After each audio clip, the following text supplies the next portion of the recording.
नया नया गहना गुड़िया पेन्ही के झमकावे ले जेठनिया ये सैया ऊपर से मेकअप करावे।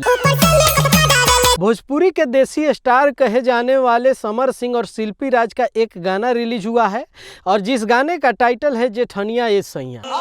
जिस तरह से उनको लोग जानते हैं हीरो के तौर पे, उससे ज़्यादा देसी स्टार के तौर पे जानते हैं, क्योंकि उनके गाने जिस तरह से चैती गाने हैं, जिस तरह से जो लाइव गाने होते हैं, उसमें उनका देसी अंदाज जो होता है वो बहुत ही लोगों को पसंद आता है। बात तो सही है। इससे पहले कई सारे गाने जो हैं उनके कई मिलियन गया हुआ है। ये गाना भी इसी तरह से देसी है। अच्छा, घर में ज़्यादातर जो महिलाएं होती है एक दूसरे से उनको कंपटीशन होता है, जेठानी से, देवरानी से। उन लोगों को कोई औरत नहीं चाहती है कि दूसरे औरत से मैं कम दिखूं, यानी सुंदरता में कम दिखूं, चाहे गहना गुड़िया में कम देखूं, चाहे उनसे कपड़े में मैं कम पहनूं, इस तरह से। और दूसरी जो औरतें होती हैं ना, वो भी क्या करती हैं, देखती हैं कि मेरे पास है, पति को उनका पैसा ज़्यादा आता है, पहन के इनको जो है ना दिखाने जाएंगी कि देखो ना मैं कैसी लग रही हूँ। कोई भी चीज़ खरीदेंगी तो जाके जलाएंगी, मतलब एक तरह से जलाना बोल सकते हैं, वो दिखाती हैं।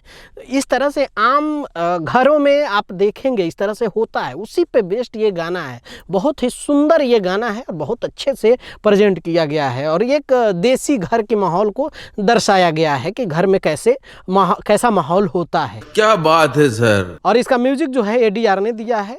रिलीज जो है ग्रेप्स पूर्वी से ये गाना रिलीज किया गया है। इनके समर सिंह के अपोजिट में जो हीरोइन काम की है उनका नाम है रक्षा गुप्ता। और रक्षा गुप्ता ने क्या ठुमके लगाए हैं देसी अंदाज में, वो गजब। आप लोगों को बहुत अच्छा लगेगा और बहुत अच्छा ये गाना है। ओके, जाइए, अगर आप लोगों ने नहीं देखा, नहीं सुना, तो ऐसे गाने को प्रमोट करिए, ऐसे देसी गाने को जिसमें कुछ कल्चर झलकता है अपने गांव समाज की, उसको देखना चाहिए और प्रमोट करना चाहिए। मिलते हैं अगले वीडियो में। बाय बाय, टेक केयर, जय हिंद।